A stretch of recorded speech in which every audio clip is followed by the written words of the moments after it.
BJP కొత్త కార్యవర్గాన్ని ప్రకటించింది. 13 మందికి జాతీయ ఉపాధ్యక్ష పదవులు ఇచ్చింది. రామ్ మాధవ్, పురంధేశ్వరి, వసుంధర రాజేకే ఉపాధ్యక్ష పదవులు దక్కాయి. బీజేపీ జాతీయ ట్రెజరర్ గా పీయూష్ గోయల్ ను నియమించారు. అలాగే బీజేపీ జనరల్ సెక్రటరీగా స్మృతి ఇరానీకి బాధ్యతలు అప్పగించారు.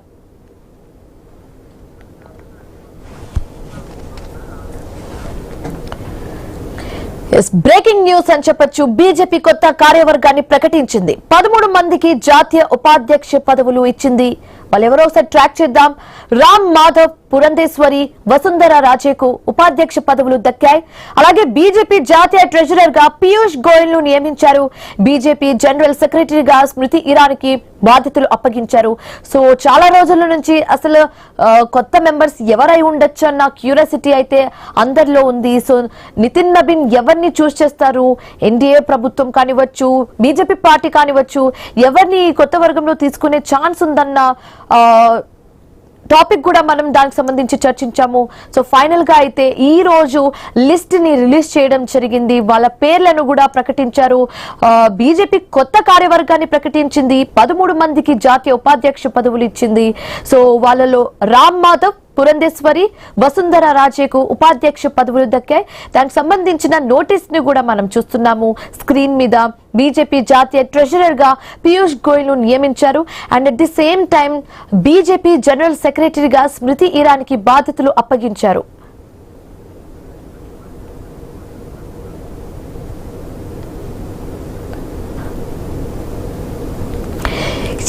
ఎప్పుడెప్పుడు అని ఎదురు చూస్తున్న కొత్త కార్యవర్గాన్ని ఈ రోజు బీజేపీ ప్రకటించింది.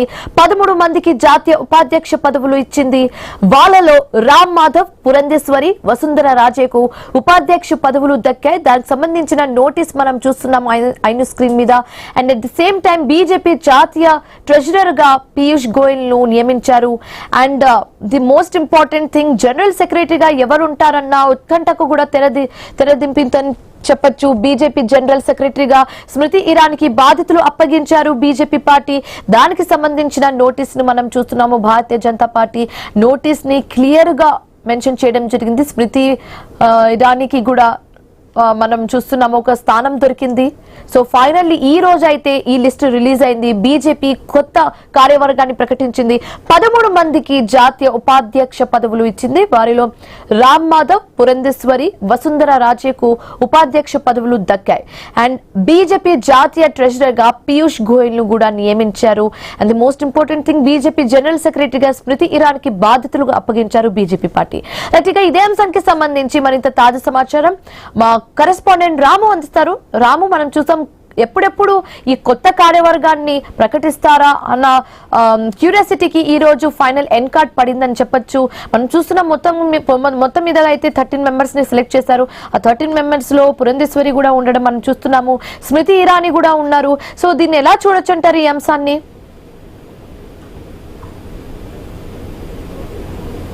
ఇప్పుడు రాజకీయంగా ఆసక్తిని రేపుతుంది. ముఖ్యంగా రాబోయే ఎన్నికలను దృష్టిలో పెట్టుకుని సంస్థాగతంగా పార్టీని బలోపేతం చేసే దిశగా కూడా ఈ మార్పులు స్పష్టంగా కనిపిస్తున్నాయి. మొత్తంగా 13 మందికి జాతీయ ఉపాధ్యక్ష బాధ్యతలు అప్పగించారు. అందులో రామ్ మాధవ్, పురంధేశ్వరి, వసుంధర రాజే వంటి సీనియర్ నేతలకు చోటు దక్కడం కూడా ప్రాధాన్యత సంతరించుకుంది. అలాగే పీఎస్ గోయల్ కు ట్రెజరీగా బాధ్యతలు ఇవ్వడం, అలాగే స్మృతి ఇరానీకు జనరల్ సెక్రటరీగా బాధ్యతలు అప్పచెప్పడం కూడా కీలక పరిమాణంగా చెప్పుకోవచ్చు.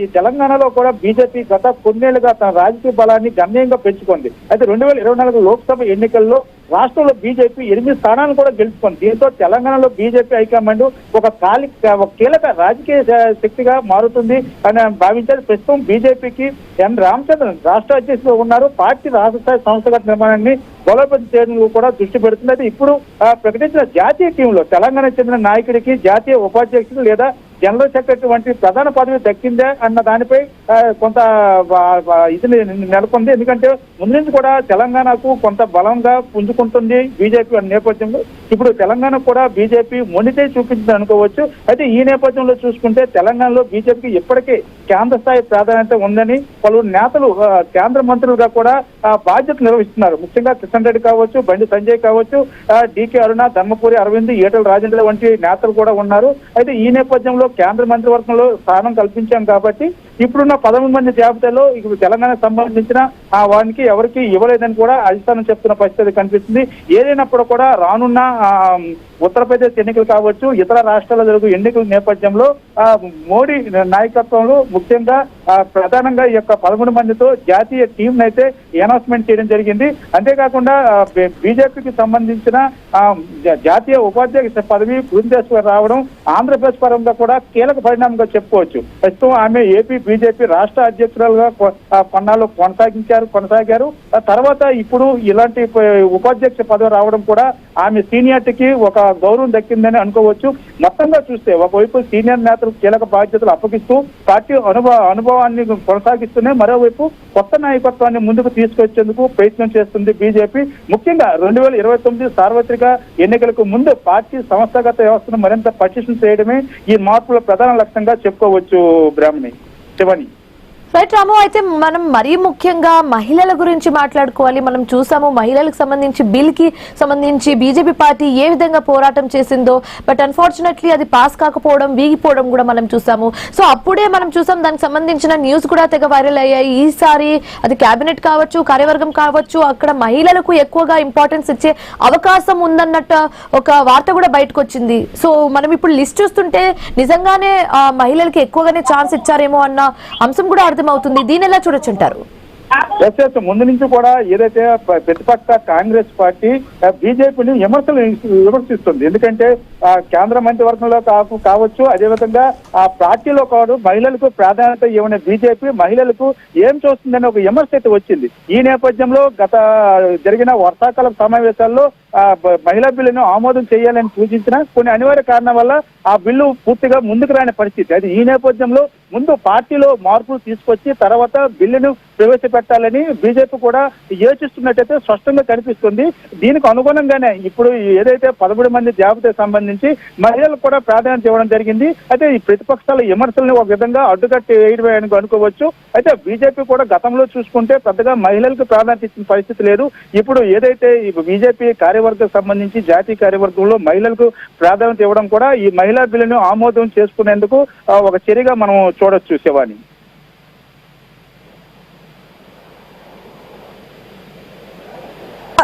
అందకపోవడం, కీలక పదవులు కూడా రాకపోవడం తెలుగు వారికి ముఖ్యంగా ఎలా చూడాలంటారు రాము? రిపీట్ అయితే రాము, తెలంగాణకు సంబంధించి కూడా తెలుగు వాళ్లకు బీజేపీ కొత్త కార్యవర్గంలో చోటు దక్కకపోవడాన్ని ఎలా చూడాలంటారు? బీజేపీలో ఇప్పటికే బీజేపీ తెలంగాణలో కొంత బలాన్ని పుంజుకుంటున్న పరిస్థితి కనిపిస్తుంది. బీజేపీ నుంచి కేంద్ర మంత్రివర్గంలో కూడా పలువురు కీలక నేతలు ఇప్పటికే ప్రాతినిధ్యం వహిస్తున్న నేపథ్యంలో తెలంగాణకు సంబంధించి పూర్తి న్యాయం కేంద్ర మంత్రివర్గంలో చేశాము కాబట్టి ఇప్పటి వరకు వచ్చేసరికి ఈ కార్యవర్గంలో తీసుకోలేదని బీజేపీ అగ్రనాయకులు అయితే చెప్తున్న పరిస్థితి కనిపిస్తుంది. అయితే ఏదేమైనా సరే కార్యవర్గం సంబంధించి బీజేపీ నుండి తెలంగాణలో తీసుకోవడం కూడా కొంత విమర్శలు అయితే వస్తున్న పరిస్థితి కనిపిస్తుంది. అయితే ముఖ్యంగా చూసుకుంటే తెలంగాణలో బీజేపీలో ఉన్న అంతర్గత ఏదైతే ఉందో దీంట్లో భాగంగానే ఈ యొక్క పదవులు రాలేదని కూడా చెప్తున్న పరిస్థితి కనిపిస్తుంది. మొత్తంగా చూసుకుంటే తెలంగాణలో బీజేపీలో కొంత కుమ్ములాట నేపథ్యంలో ఈ పదవులు రానివ్వలేదని కూడా చెప్తుంది. ఎందుకంటే కేంద్ర మంత్రివర్గంలో కొంచెం కీలకంగా వ్యవహరిస్తున్న కిషన్ రెడ్డి కావచ్చు, మిగతా వారు కావచ్చు, వారి తాలూకా ప్రాతినిధ్యం వల్లనే బీజేపీకి సంబంధించి తెలంగాణలో మొండి చూపించారని కూడా ఒక విమర్శలు అయితే వినిపిస్తున్నాయి. విషయాన్ని రాము, అయితే ఇప్పుడు వచ్చిన నూతన కార్యవర్గంలో తెలుగు వాళ్ళకి కూడా తెలంగాణకి సంబంధించిన తెలంగాణ ప్రాంతాల వాళ్ళకి చోటు దక్కలేదంటారా? డెఫినెట్ గా ఇప్పుడున్న కార్యవర్గం అనేది ముఖ్యంగా చూసుకుంటే ముందు నుంచి కూడా ఏదైతే పార్లమెంటరీ సమావేశాలు జరిగిన తర్వాత ప్రధాని నరేంద్ర మోదీ నేతృత్వంలో అందరూ ఎంపీలతో కూడా ఒక మీటింగ్ ఏర్పాటు చేయింది. ఇందులో కూడా ఎందుకంటే గత వర్షాకాల సమావేశాలు కావచ్చు, దేశంలో ప్రస్తుతం జరుగుతున్న కాసో జనతా పార్టీ వ్యవహారం కావచ్చు, ఈ వ్యవహారంలో కొంత బీజేపీ పలసన పడింది దేశంలో అని ఒక గుసగుసలు వినిపిస్తున్న నేపథ్యంలో కొంత టీవీని ఆచితూచి, ఎందుకంటే జూనియర్స్ ని సీనియర్స్ ని కలుపుకొని అనుభవం ఉన్న వాళ్ళకి పార్టీలో అవకాశం ఇవ్వాలని అప్పుడే నిర్ణయించుకున్నారు. ఆ నేపథ్యంలోనే ఇప్పుడు అనుభవం ఉన్న పిఎస్ గోయల్ లాంటి వారిని, పురంధేశ్వరి లాంటివి కూడా తీసుకోవడానికి ఒక కారణంగా చెప్పుకోవచ్చు. ఏదైనా ఇది తాత్కాలికంగా ఇప్పుడు ఏదైతే రిలీజ్ అయిందో ఇంకా రానున్న రోజుల్లో మరికొంతమందిని తీసుకునే అవకాశం ఉందని మాత్రం ఒక సంకేతాలు వస్తున్నాయి. మరి రెండవ విడతలో ఏమైనా ఇంకా తీసుకునే పరిస్థితుల్లో తెలంగాణ నుంచి కూడా తీసుకునే అవకాశాలు అయితే కనిపిస్తున్నాయి శివాని. అయితే రాము, ఆశవాళ్ళు కూడా ఉంటారు కదా, మరి వారిని ఎలా బుజ్జగిస్తారనుకోవాలి, వాళ్ళకి ఎలా సర్ది చెప్తారనుకోవాలి రాము? ప్రస్తుతానికి బీజేపీ అంటే మనం ముందుగా చూసుకోవచ్చు, నరేంద్ర మోడీ, అమిత్ షా వీళ్ళకి సంబంధించిన నిర్ణయాలు ఏ నిర్ణయాలు తీసుకున్నా సరే వాటిని అందరూ కూడా శిరసావించవలసిన పరిస్థితి కనిపిస్తుంది.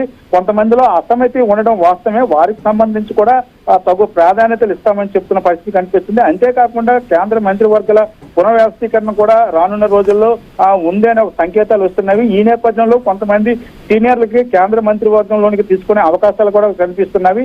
మిగతా వారికి కూడా రాష్ట్ర స్థాయిలో బీజేపీలో కీలక పదవులు వచ్చేందుకు కూడా కొంత చర్చలు జరుగుతున్నాయని అయితే వినిపిస్తుంది. ఏదైనప్పుడు కూడా బీజేపీకి సంబంధించి 2029 అనేది చాలా కీలకంగా చెప్పుకోవాలి మనం. ఎందుకంటే హ్యాట్రిక్ విజయంతో దేశాన్ని ముందుకు తీసుకెళ్తున్న బీజేపీకి సంబంధించి ఈ మధ్య కాలంలో కొంత వ్యతిరేక పవనాలు వీస్తున్న నేపథ్యంలో ప్రత్యామ్నాయంగా కాంగ్రెస్ జనతా పార్టీ కావచ్చు, జనజీలకు సంబంధించిన కొంత ఎదురు దెబ్బ అయితే బీజేపీకి తగులుతుంది. ఈ నేపథ్యంలో వ్యూహాత్మకంగా అయితే వెళ్తున్న పరిస్థితి కనిపిస్తుంది. మరి రానున్న రోజుల్లో ఏదైతే కొంత ఆశించిన నాయకులకు సంబంధించి పదవుల విషయంలోన వారిని బుజ్జగించి తర్వాత సముచితమైన స్థానం కల్పిస్తామని ఒక కమిట్మెంట్ ఇచ్చే అవకాశాలు అయితే కనిపిస్తున్నాయి. ప్రస్తుతానికి మాత్రం బీజేపీ ఇప్పుడున్న పదవులకు సంబంధించి చూసుకుంటే కొంతమందికి నిరాశ అయితే ఎదురైంది అనుకోవచ్చు. ఎందుకంటే కొంతమంది ఎప్పటి నుంచో ఆశిస్తున్నారు. ఎందుకంటే బీజేపీ 2024 అధికారం చేపట్టిన తర్వాత మూడవసారి కొంతమంది కీలక పదవులు వస్తావనేసి ఆశించారు. అలాంటి వారికి కొంత చొక్కెదురైంది. వారిని కూడా బుజ్జగించి సముచితమైన స్థానం కల్పిస్తామని అధిష్టానం నుంచి అయితే స్పష్టమైన సంకేతాలు అయితే వస్తున్నాయి శివాని. రాము, తెలంగాణలో పర్యటించిన బీజేపీ జాతీయ అధ్యక్షుడు నితిన్ నబీన్ కూడా ఒకవేళ మీ వాళ్ళ కాకపోతే కూడా మేము దిగాల్సి వస్తుందంటూ కూడా రాష్ట్ర నేతలను ఆయన పర్యటనలో ఉన్నప్పుడు హెచ్చరించారు. అయితే అదే ప్రభావం ఇప్పుడు కనిపించింది అనుకోవాలంటారా? డెఫినెట్ గా. ఎందుకంటే తెలంగాణలో ఒక అవగాహన పాలిటిక్స్ జరుగుతున్నామని ముందు నుంచి కూడా ఒక గుసగుసలు వినిపిస్తున్నారు. ఎందుకంటే పార్టీ అనేది ఎప్పుడు కూడా కొంచెం బలంగా కనిపిస్తుంది. ఎన్నికల టైంకి వచ్చేసరికి కొంత అండర్స్టాండింగ్ పాలిటిక్స్ జరుగుతున్నామని కూడా ఒక రిపోర్ట్ అనేది బీజేపీ దగ్గర ఉంది. ఈ నేపథ్యంలోనే మొన్న ఏదైతే జాతీయ అధ్యక్షులు తెలంగాణ పర్యటనలో భాగంగా ఒక హెచ్చరిక జారీ చేశారు. అందులో భాగంగానే ఇప్పుడు ఏదైతే పదవులకు సంబంధించి బీజేపీకి మొండి చేయ కనిపించిందని కూడా మనం అనుకోవచ్చు శివాని. ఏదైనప్పుడు కూడా బీజేపీ కొత్త కార్యవర్గం ప్రకటించిన 11 మందికి జాతీయ ఉపాధ్యక్ష పదవులు కావచ్చు, 8 మందికి జాతీయ ప్రధాన కార్యదర్శి బాధ్యతలు అప్పచెప్పడం, మిగతా కీలకమైన పదవులు కూడా ఇవ్వడం అయితే జరిగింది. ముఖ్యంగా చూసుకుంటే పిఎస్ గోయల్ కు జాతీయ కోశాధికారి బాధ్యతలు కూడా అప్పగించారు. స్మృతి ఇరానీ లాంటి వారికి జాతీయ ప్రధాన కార్యదర్శి పదవి కూడా దక్కింది. అంటే సీనియర్లకి ఇంపార్టెన్స్ ఇస్తున్నారని స్పష్టంగా తెలుస్తుంది Shivani. Right Ramu, thank you for the updates.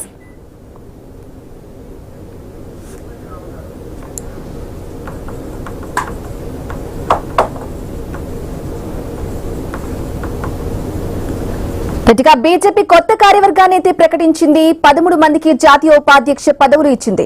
ఇదే విషయానికి సంబంధించి మనతో పాటు మాట్లాడడానికి ఉన్నారు బీజేపీ నాయకులు తిరుపతిరావు గారు మనకు అందుబాటులో ఉన్నారు. నమస్కారం సార్ తిరుపతిరావు గారు. అందరికీ నమస్కారం అండి. ఎస్, బీజేపీ కొత్త కార్యవర్గాన్ని కూడా ఏర్పాటు చేసింది. 13 మందికి జాతీయ ఉపాధ్యక్ష పదవులు ఇచ్చింది. ఎలా చూడాలంటారు? అంటే సంఖ్యాపరంగా అయితే భారతీయ జనతా పార్టీ జాతీయ కమిటీలో 13 మంది ఉపాధ్యక్షులు ఉంటారు.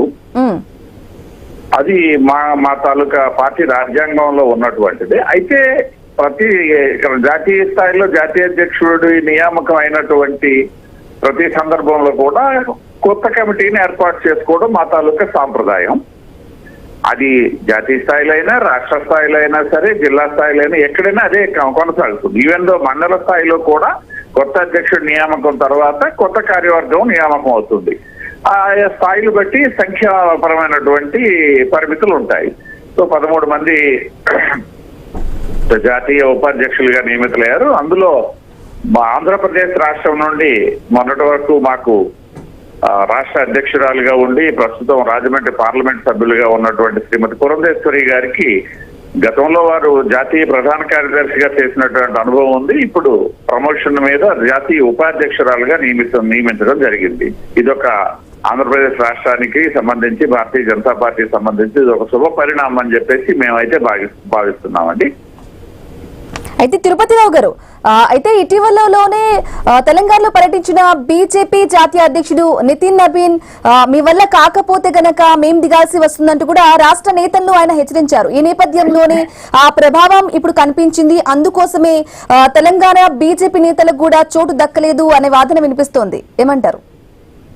అంటే సహజంగా జాతీయ స్థాయిలో ఉన్నప్పుడు నాయకత్వం ఏదైనా లోటుపాట్లు గుర్తించినప్పుడు అటువంటి హెచ్చరిక చేయడం అనేది సహజంగా జరుగుతుంది. అయితే ఇక్కడ గమనించాల్సింది ఏంటనేసంటే, నేను ఇందాక చెప్పాను, పురంధేశ్వరి గారు జాతీయ ప్రధాన కార్యదర్శిగా చేసి మళ్ళీ మా రాష్ట్రానికి అధ్యక్షుడిగా రావడం జరిగింది. మళ్ళీ ఇప్పుడు ఉపాధ్యక్షులుగా మళ్ళీ కేంద్రానికి వెళ్ళడం జరిగింది. అలాగే జరుగుతుంటాయి. ఇప్పుడు ఇవాళ వారు ఒక పర్యాయం చేశారు కాబట్టి, పైగా వారు ప్రస్తుతం ఎంపీగా కూడా ఉన్నారు, ఒక పర్యాయం చేస్తున్నారు కాబట్టి ఆ బాధ్యత నుండి తప్పించడం జరుగుతుంది. అలా అని చెప్పేసి వేరే బాధ్యతలు ఉంటాయి. ఇప్పుడు కార్యదర్శి బాధ్యతలు ఉంటాయి, కార్యవర్గంలో ఉన్నటువంటి కీలకమైనటువంటి బాధ్యతలు ఉంటాయి. ఇటువంటివి వేరే వాళ్ళకు కూడా పరిగణలోకి తీసుకునే అవకాశం ఉంటుంది. అంత మాత్రాన ఇప్పుడు ఏదో అక్కడ తెలంగాణ పార్టీ కానీ తెలంగాణలో పార్టీ ఎవరం కానీ మేమెవరూ వేరే ఆలోచనతో ఉండే పరిస్థితి అయితే ఉండదు. Okay right. తిరుపతిరావు గారు, థ్యాంక్ యూ అండి. లైవ్ లో జాయిన్ మీ ఒపీనియన్స్ జాయిన్ అయ్యి తెలియజేసినందుకు.